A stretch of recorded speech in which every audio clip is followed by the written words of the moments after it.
Guys welcome back to my YouTube channel unique classes. तो आज हम करेंगे क्लास 12th की पॉलिटिकल साइंस का आपके जो इम्पोर्टेंट क्वेश्चन है, मोस्ट इम्पॉर्टेंट क्वेश्चन कह सकती हूँ, बार बार रिपीट होते हैं सीबीएसई बोर्ड में। यानी कि जो आपके प्रीवियस जो ईयर रह चुके हैं, जो आपसे बड़े जो स्टैंडर्ड के स्टूडेंट्स हैं, उनके में बार बार रिपीट हो चुके हैं। तो आपके एग्जाम में आने के चांसेस इनके और भी ज़्यादा हो जाते हैं, क्योंकि प्रीवियस ईयर करते हैं, चाहे वो कोई भी एग्जाम दे रहे हो, तो प्रीवियस ईयर जो होते हैं बहुत ज़्यादा इंपॉर्टेंट होते हैं और आपके एग्जाम के लिए बहुत ज़रूरी है। तो हम यहाँ पर पूरी जो आपकी दोनों बुक है उसमें जो टर्म 2 में जितने आपके चैप्टर्स लगे हुए हैं, उनके मोस्टली जो आपके रिपीट होते रहते हैं क्वेश्चंस, वो लेकर आई हूँ। तो देखिए, आपको एक आइडिया लग जाएगा कि किस टाइप से जो सीबीएसई आपके क्वेश्चंस लेती है या पूछती है। तो देखो, वैश्वीकरण वाले चैप्टर से आपसे पूछा गया कि वैश्वीकरण से क्या अभिप्राय है। सबसे पहला इनका क्वेश्चन यही होता है कि जो वैश्वीकरण है उसकी डेफिनेशन हमें बतानी होती है। ठीक है, तो एक डेफिनेशन आपको आनी चाहिए, चाहे आप अपने वर्ड्स में बनाकर लिखो, चाहे कैसे भी लिखो। ठीक है, दूसरा यहाँ पर क्वेश्चन साथ में पूछा गया है, तभी देखो ऐसे मार्किंग जो है ये भी ध्यान में रखना होता है आपको। 1+3 लिखा हुआ है, यानी कि फर्स्ट क्वेश्चन का 1 नंबर होगा और ये जो दूसरा क्वेश्चन है इसका 3 नंबर होंगे। इनको मिक्स करके ये 4 नंबर का क्वेश्चन यहाँ पर बन रहा है। ठीक है, दूसरा क्वेश्चन, वैश्वीकरण के किन्हीं 3 सांस्कृतिक परिणामों की व्याख्या कीजिए। यहाँ पर सांस्कृतिक परिणाम कहा गया है, आर्थिक भी पूछा जा सकता है। ठीक है, तो इसलिए आपको आपकी जो 9th जो चैप्टर है आपका फर्स्ट बुक का, उसे उठाइए। उसमें 3 जो परिणाम है वैश्वीकरण के बताए गए हैं, सांस्कृतिक, आर्थिक और राजनीतिक।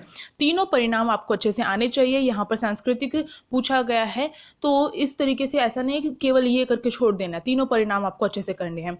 ये जो क्वेश्चन होता है ये आपका क्या होता है, बहुत ईजिली आप इसे कर सकते हो। तो देखो, इसमें कैसे लिखते हैं आंसर आपको पता होगा। डेफिनेशन लिखनी है, उसके बाद जो प्रभाव लिखने हैं। इसमें जिस तरीके से इसमें लिखा हुआ है इस तरीके से आपको बिल्कुल भी नहीं लिखना है। क्यों? क्योंकि यहाँ पर एक लाइन लिखी गई और आप एक छोटे बच्चे नहीं हैं कि आप एक लाइन में आंसर को फिनिश कर दें। नहीं, आपको एक पॉइंट लिखना पड़ेगा, यहाँ पर एक पॉइंट बनाना पड़ेगा। जैसे खान पान तथा पहनावे पर प्रभाव, ये एक पॉइंट बन गया है। अब इसे आपको 3-4 लाइनों में एक्सप्लेन करना है। तो इस तरीके से अपना आंसर अटैम्प्ट करना है। फर्स्ट क्वेश्चन बता दिया, बार बार नहीं बताऊंगी। तो देखो, वैश्वीकरण क्या होता है।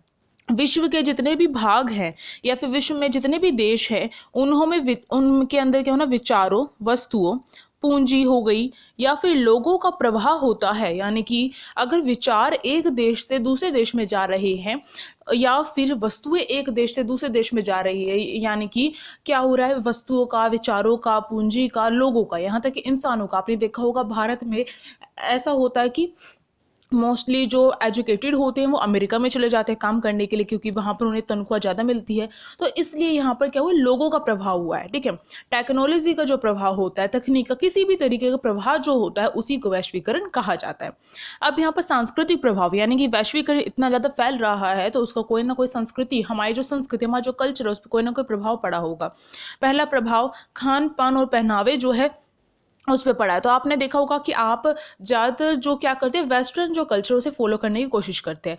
ट्रेंड में वही चीज़ें रहती हैं। जैसे कि हमारे यहाँ पर कुर्ते सलवार या साड़ी वगैरह पहनी जाती थी पहले, अब क्या करते हैं, जींस टॉप हो गए, शॉर्ट्स हो गए, ये पहनने ज़्यादा पसंद करते हैं। तो ये इसी का एग्जाम्पल है। ठीक, तो यहाँ पर जो खान पान हो गया, पहनावा हो गया, और खान पान में जैसे मैकडोनल्ड्स का बर्गर हो गया, इस तरीके से मैकडोनल्ड पूरे इंडिया में छाया हुआ है। क्यों? इस पर इसका मतलब क्या, बर्गर की जो ये चीज़ें हैं इसके ऊपर क्या हो गया है, मैकडोनल्ड्स का प्रभाव पड़ गया, यानी कि वैश्वीकरण का प्रभाव पड़ गया है।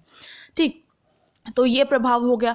नेक्स्ट देखो, नेक्स्ट है वैश्विक संस्कृति का उदय। एक वैश्विक संस्कृति बन रही है। आपको पता होगा पहले क्या होता था, सैन्य जो ताकत होती थी उसके द्वारा क्या करते थे, एक देश दूसरे देश को हराता था।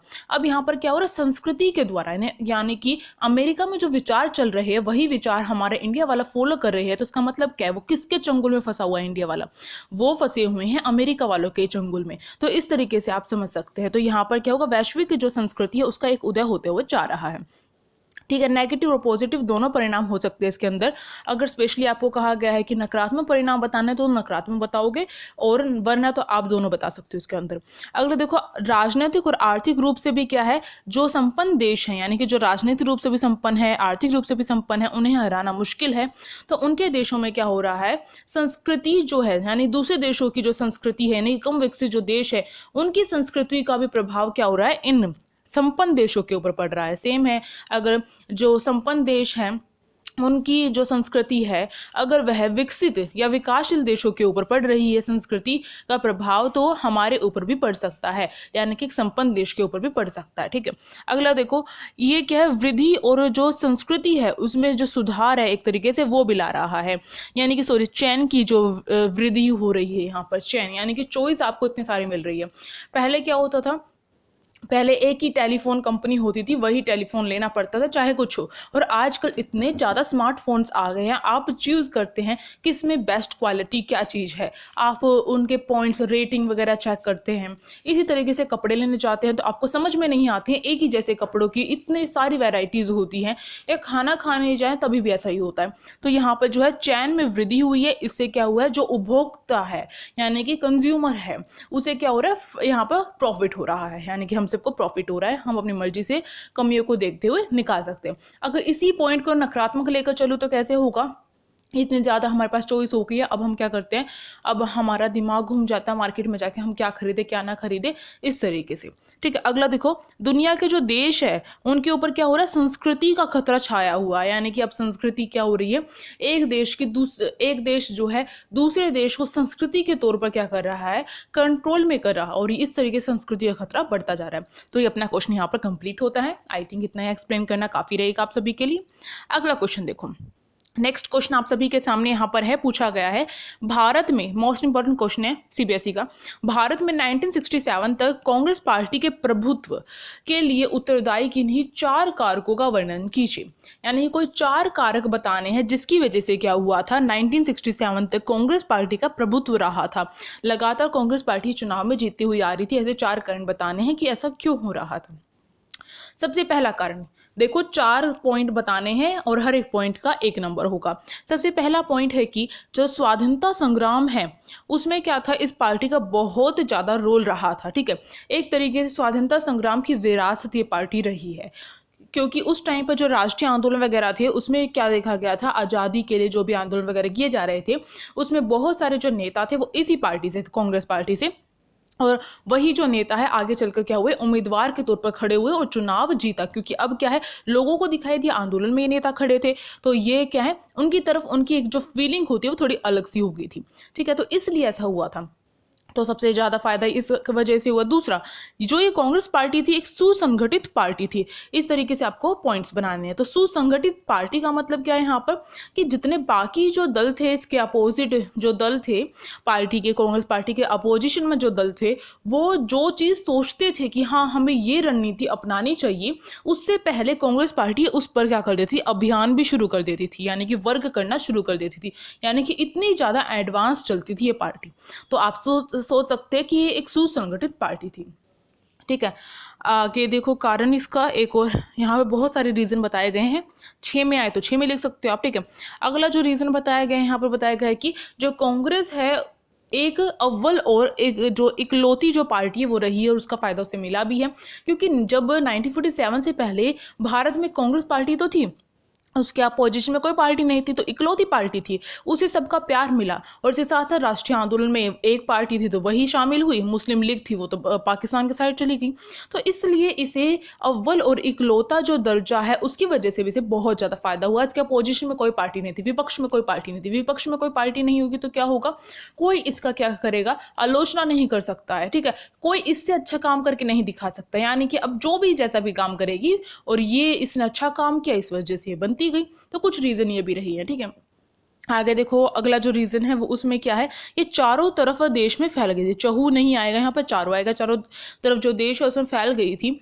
जिसकी वजह से क्या हुआ था, हर जगह इसे जानते थे। ठीक है, और ज़्यादातर देखा गया इसके जो नेता थे वो आम नागरिकों जैसे थे, यानी कि आम नागरिक अपने आप से जोड़कर चलते थे, उन्हें ऐसा नहीं लगता था कि ये कोई और ही नेता उठकर आए हैं, नहीं, उन्हें अपने जैसे लगते थे। तो ये भी एक इसका जो है वो रहा है। ठीक है, तो पार्टी के संगठन का जो नेटवर्क है वो स्थानीय स्तर तक भी पहुंचा था, स्थानीय स्तर यानी कि अगर देखें देश में जो शहर होते हैं वहां तक तो पहुंचा ही था, साथ साथ में जो गांव वगैरह हो गए, गांव में पिछड़े जो गांव हो गए उन तक भी पहुंचा था, स्थानीय स्तर तक भी पहुंचा था। तो इसके पीछे क्या रीजन था, क्योंकि कांग्रेस पार्टी के जो नेता थे वो आम जनता से अपना जो कॉन्टैक्ट है बहुत अच्छे तरीके से रखते थे। आगे देखो, सबसे बड़ी बात यह थी कि जो कांग्रेस पार्टी है वो आज़ादी के आंदोलन जो हमारा चला था उसमें जो है इसने बहुत अच्छा जो अपना रोल है वो निभाया था। इसकी वजह से भी इसे बहुत सारा जो है इसे जो समर्थन है वो प्राप्त हुआ था। तो ये कुछ रीज़न थे हमने यहाँ पर देख लिए हैं जिसकी वजह से कांग्रेस पार्टी क्या रही थी, बहुत ज़्यादा कांग्रेस पार्टी 1969 तक आई थिंक यहाँ पर ये देखा है, तो तब तक लगातार जीतती हुई आई थी। तो यहाँ पर हमने देखा किस प्रकार से कांग्रेस पार्टी प्रभुत्व जो है कांग्रेस पार्टी का हमारे देश के ऊपर रहा था, किस रीज़न की वजह से रहा था। तो आपको अगर वीडियो अच्छी लग रही हो तो आप मुझे बता सकते हो कमेंट बॉक्स में, आपकी मर्जी है ये, और लाइक और शेयर कर सकते हो क्योंकि इस वीडियो का नोटिफिकेशन नहीं जाएगा किसी के पास भी, तो आप शेयर करना मत भूलिएगा। अब जो है नेक्स्ट क्वेश्चन देखते हैं, और आप सभी की बहुत ज़्यादा रिक्वेस्ट पे ये वीडियो लेकर आई गई है, पर मुझे लग नहीं रहा है कि जितनी मेहनत मैं करती हूँ उतनी मेहनत आप भी करते हो वीडियो को समर्थन देने में। अब नेक्स्ट क्वेश्चन देखो, नेक्स्ट क्वेश्चन अपने पास है, ये जो है ये भी बहुत बहुत बहुत ज़्यादा इंपॉर्टेंट क्वेश्चन है। क्या क्वेश्चन है, आपातकाल को लेकर एक क्वेश्चन जरूर आता है, इसके परिणामों को लेकर आता है, क्या इफेक्ट पड़ा, क्या क्या चीज़ें चेंज हुई, ये चीज़ें पूछी जाती हैं, क्यों आपातकाल हुआ। तो इस तरीके से क्वेश्चन आपको आपातकाल को लेकर एक भी क्वेश्चन आपको नहीं छोड़ना है, क्या कारण रहे आपातकाल के, इस तरीके से पूछा जाता है। देखो यहाँ पर क्वेश्चन 2 पूछे गए हमसे। पहला क्वेश्चन कह रहे हैं 25 जून 1975, आपको पता होना चाहिए 25 जून 1975 को क्या हुआ था, आपातकाल लगा था भारत में। तो भारत में राष्ट्रीय आपातकाल की घोषणा क्यों की गई थी, पहला क्वेश्चन ये पूछा गया। दूसरा पूछा गया हमसे यहाँ पर, और पहले को 3 लिखा गया है यहाँ पर, यानी कि 3 हमें पॉइंट्स इसके बताने पड़ेंगे। अगला है, इस आपातकाल के किन्हीं 3 परिणामों के बारे में विश्लेषण करना है। अब 3 परिणाम यहाँ पर बताने हैं कि इससे क्या क्या प्रभाव पड़ा है, क्या नहीं पड़ा है, तो 3 परिणाम बताने हैं। तो पहले यहाँ पर घोषणा क्यों की गई, यानी कि कारण पूछा गया आपातकाल लगने का। तो यहाँ पर मैं शॉर्ट में बता देती हूँ। देखो भाई, 1971 का जो युद्ध हुआ था हमारा भारत पाकिस्तान का, वो किस वजह से हुआ था, बांग्लादेश को लेकर हुआ था, बांग्लादेश संकट की वजह से हुआ था, क्योंकि बहुत अधिक मात्रा में जो बांग्लादेश से भागकर, यानी कि पूर्वी पाकिस्तान से भागकर करोड़ों या लाखों संख्या में जो शरणार्थी थे भारत में आ गए थे। तो इस वजह से हमारे ऊपर बहुत ज़्यादा बोझ पड़ गया था, हमारी अर्थव्यवस्था डगमगा गई थी, और फिर युद्ध हुआ हमारा पाकिस्तान के साथ, ठीक है। तो इस वजह से भी बहुत ज़्यादा इफेक्ट पड़ा था, एक ये रीज़न था। दूसरा रीज़न ये था कि हमारा 1972 और 73 में जो फसल है वो बहुत अच्छी पैदा नहीं हुई थी, उसकी पैदावार, ठीक है। इसकी वजह से भी जो आर्थिक जो विकास है वो नहीं हो पा रहा था। तो हमारी जो देश था हमारा, वो कहीं ना कहीं जो डेवलपमेंट था देश का वो गिरता हुआ जा रहा था, विकास नहीं हो रहा था, ठीक है। तो जब विकास नहीं होता तो महंगी होती हैं चीज़ें, कीमतें महंगी होती है हर वस्तु की। तो इसकी वजह से जो नागरिक है वो भड़के हुए थे, और ऊपर से 1973 में तेल का संकट उत्पन्न हो गया। उसके बाद जो औद्योगिक उत्पाद है उसमें भी कमी आ गई थी हमारे देश में, ठीक है। जो कुशल और प्रशिक्षित जो वैज्ञानिक वगैरह हैं, इंजीनियर वगैरह, वो मौजूद नहीं थे, जिसकी वजह से क्या हुआ, जो उद्योग वगैरह हैं उनके उत्पादन में, उनके प्रोडक्शन में भी क्या हो गई थी, कमी हो गई थी, ठीक है। तो ये सारी सिचुएशन होते हुए अब नागरिक कब तक सहेगा एक नागरिक, तो इसलिए अब क्या हुआ, जो नागरिक है, जो जनता है, उसने क्या किया, रेलवे हड़तालें करनी शुरू कर दी 1975 में, ठीक है, आपको पता होगा। इसके बाद गुजरात का जो नवनिर्माण को लेकर जो आंदोलन था वो चलना शुरू हो गया था। उसके बाद बिहार आंदोलन भी हुआ। तो इन सारी चीज़ों को देखते हुए और इन सारे कारणों की वजह से क्या हुआ, इंदिरा गांधी ने एकदम से इन हड़तालों को रोकने के लिए, इन आंदोलनों को रोकने के लिए, क्योंकि पूरा देश अब आंदोलन की अगर देखा जाए कि जो हमारा ये रेलवे हड़ताल का जो आंदोलन था या बाकी आंदोलन थे वो एक राज्य तक सीमित ना होकर बाकी राज्यों में फैल रहे थे। तो इन चीज़ों और इस सिचुएशन को देखते हुए जो इंदिरा गांधी है उसने 25 जून 1975 को क्या लगा दिया था, राष्ट्रीय आपातकाल लगा दिया था, ठीक है। अब इसके क्या परिणाम रहे, क्या चेंजेस आए, क्या इसका इफेक्ट पड़ा, ठीक है, हमारी भारतीय अर्थव्यवस्था पर, हमें ये बताना है। तो देखो, सबसे पहली बात तो ये है कि जो आंदोलन हुआ था उससे बहुत सारी लोकतंत्र की जो ताकतें हैं वो हमें दिखाई दी, और साथ साथ कमजोरियां हमें पता चली। अब जो कमजोरियां पता चली उनमें सुधार किया गया, ठीक है।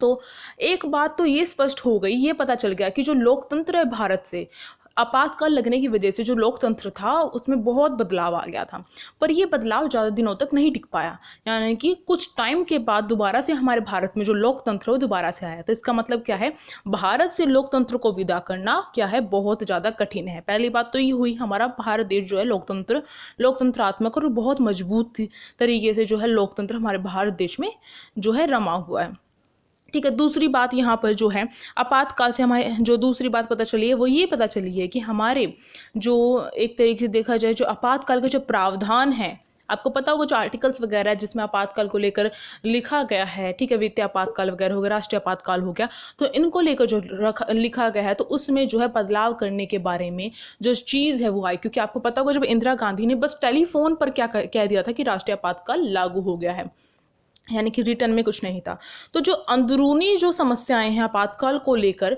उसे लागू करने को लेकर, ये सारी चीज़ें हमारे सामने आई। तो सशस्त्र विद्रोह की स्थिति में ही क्या होगा, अब से आपातकाल लागू होगा, ये चेंज आया, ठीक है, यानी कि अब मजबूत करना है ना हमें, जो प्रावधान कमज़ोर थे उनको, तो ये चेंज आया, ठीक है। उसके बाद दूसरा जो चेंज आया वो क्या आया, जो यहाँ पर जो यानी कि मंत्री परिषद जो है उसकी सलाह पर ही जो राष्ट्रपति है वो क्या करेगा, लिखित रूप में क्या करेगा, जो आपातकाल है उसकी घोषणा करेगा। तो दूसरा चेंज ये आया, ठीक है। तीसरा चेंज जो आपातकाल की वजह से हुआ है, आप ये केवल 3 चेंज भी लिख सकते हो, बाकी इन्होंने जो एडिशनल तौर पे बताए गए हैं, ठीक है। तो तीसरा चेंज यहाँ पर यह आया आपातकाल को लेकर, यानी परिणाम तीसरा ये हुआ कि जो नागरिक अधिकार हैं, यानी कि जो हम नागरिक है वो क्या हुए थे, सचेत हुए थे अपने अधिकारों को लेकर। उनके साथ कितने जबरन चीज़ें हुई थी, ठीक है, नसबंदी वगैरह करवाई गई थी इंदिरा गांधी के द्वारा, तो ये कितनी ऐसी चीज़ें हुई थी, उनके मौलिक अधिकार छीन लिए गए थे, ठीक है, नागरिक अधिकार जो हैं वो छीन लिए गए थे।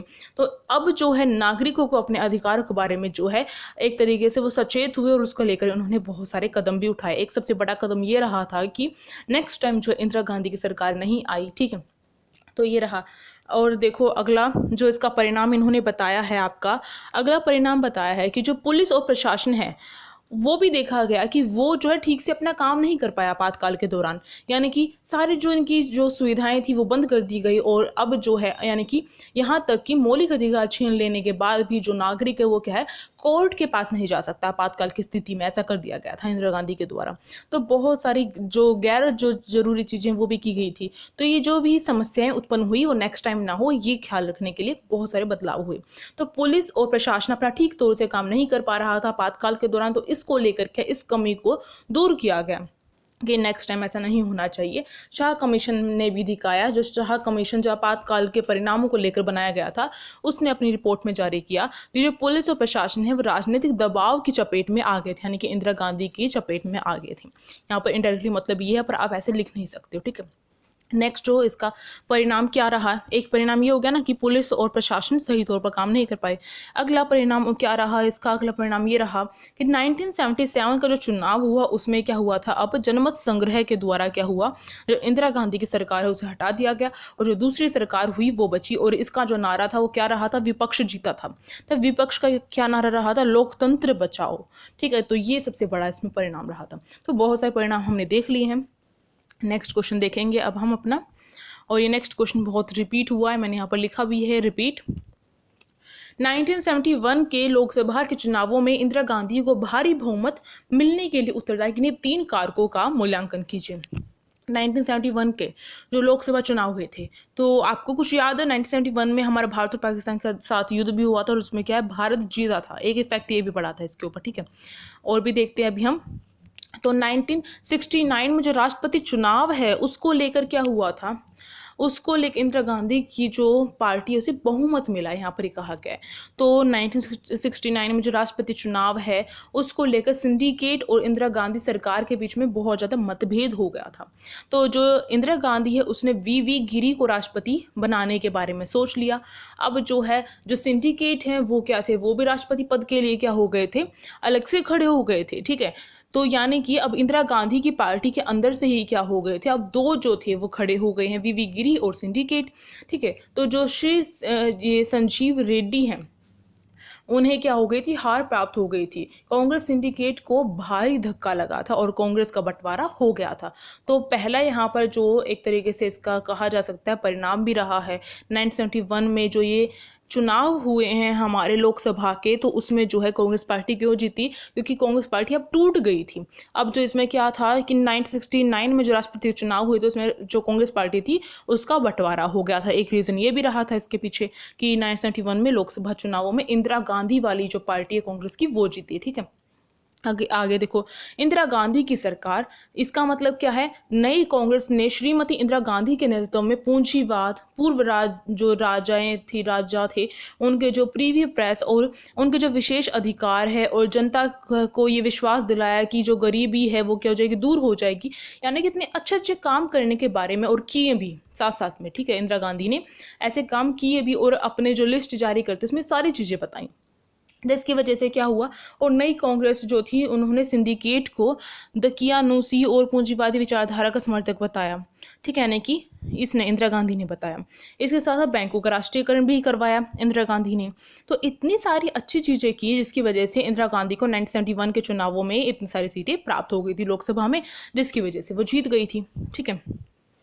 अगला एक और रीज़न क्या रहा है, अगला एक और रीज़न ये रहा है कि हमारा 1971 में क्या होता, पाकिस्तान के साथ युद्ध हुआ था, जिसमें क्या हुआ था, इंदिरा गांधी उस टाइम पर थी भारत में, और इसकी वजह से क्या हुआ था, इसकी वजह से पाकिस्तान के साथ युद्ध हुआ, तो उसकी वजह से क्या हुआ, पाकिस्तान जो है हार गया था और भारत जीत गया था। और आपको पता है हमारे देश में एक मानसिकता है कि हम जीत जाते हैं तो पता नहीं क्या मान लेते हैं, ठीक है, और ये अच्छी चीज़ भी है, पर यहाँ पर जो होता है हमारा बहुत नुकसान भी होता है, आर्थिक तौर पर भी होता है, ठीक है, हर उस तरीके से होता है, हमारा विकास भी बाधित होता है इसमें।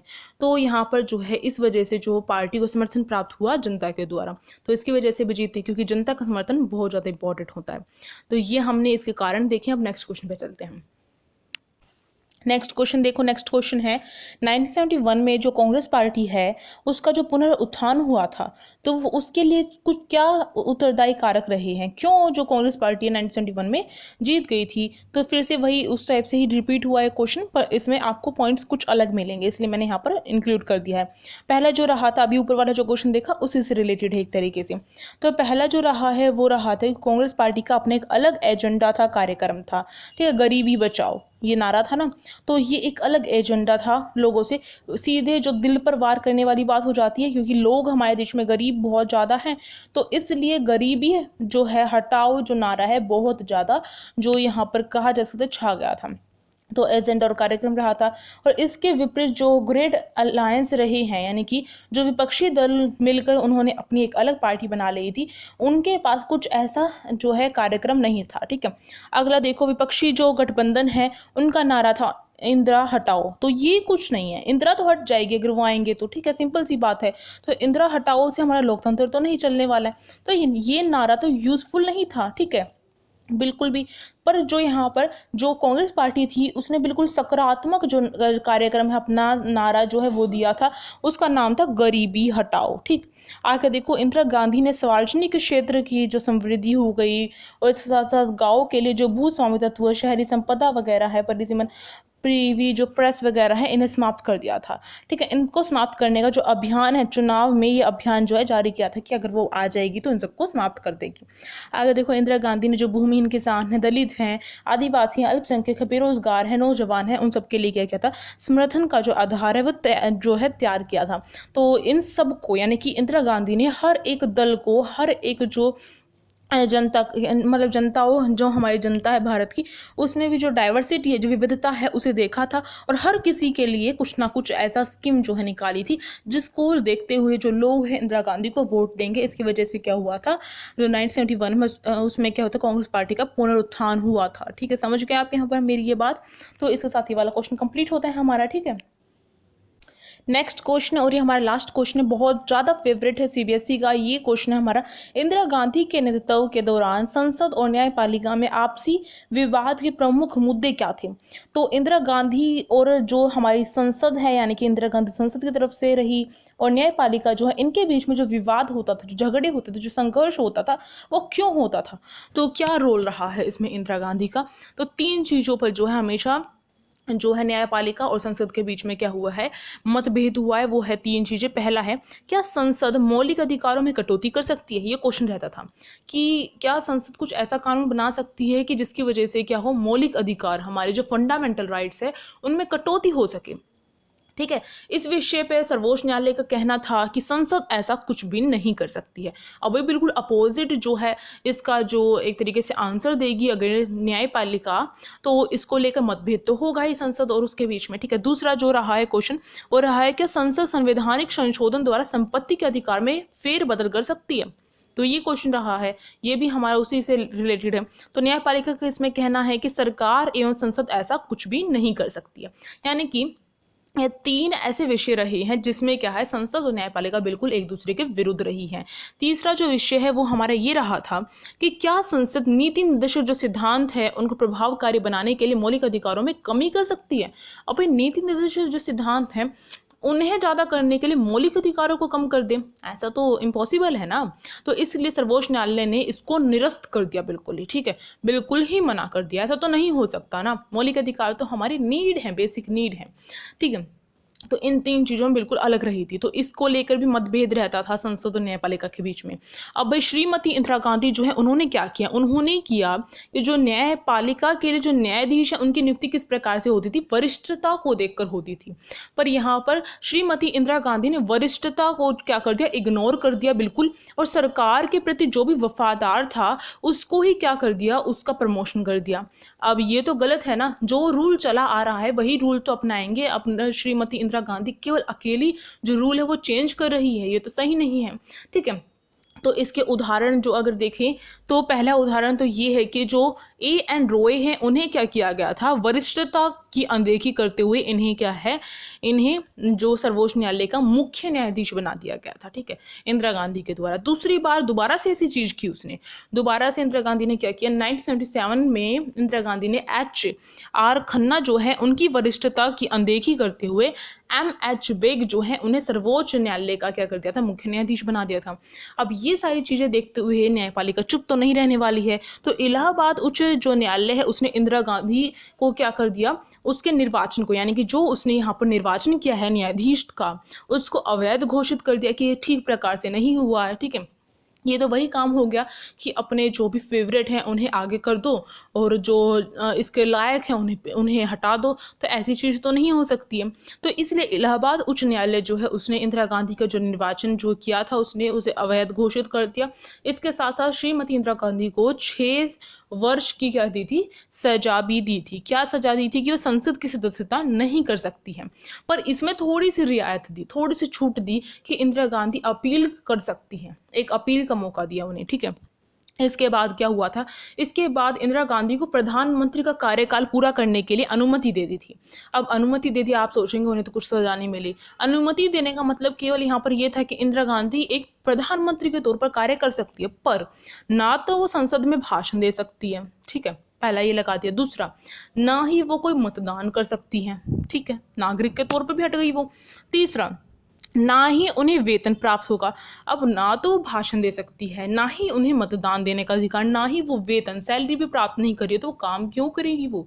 तो इसको लेकर जो विपक्ष पार्टी है उसने क्या किया, विपक्ष पार्टी ने मौका देखा और अपना हथियार डाल दिया, यानी कि अब त्याग पत्र जो है उसकी मांग कर दी विपक्ष पार्टी ने इंदिरा गांधी से।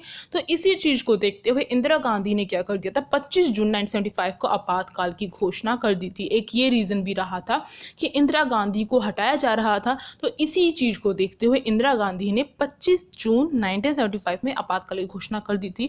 और इसी के साथ आपका जो ये इम्पोर्टेंट जो ये क्वेश्चंस की क्लास है यहाँ पर कंप्लीट होती है। आई थिंक आपको अच्छी लगी होगी, तो अच्छी लगी तो लाइक कर सकते हो, और आप जो शेयर है वो कर सकते हो, सब्सक्राइब कर सकते हो चैनल को, ठीक है, और कमेंट करके मुझे बता सकते हो। ऑल द बेस्ट आप सभी को। आपका प्री बोर्ड है कल, तो इसलिए मुझे अर्जेंट आज वीडियो बनानी पड़ी आप सभी के लिए, और अगर कोई बोर्ड से पहले देख रहा है तो उसको भी all the best. Thank you for watching this video.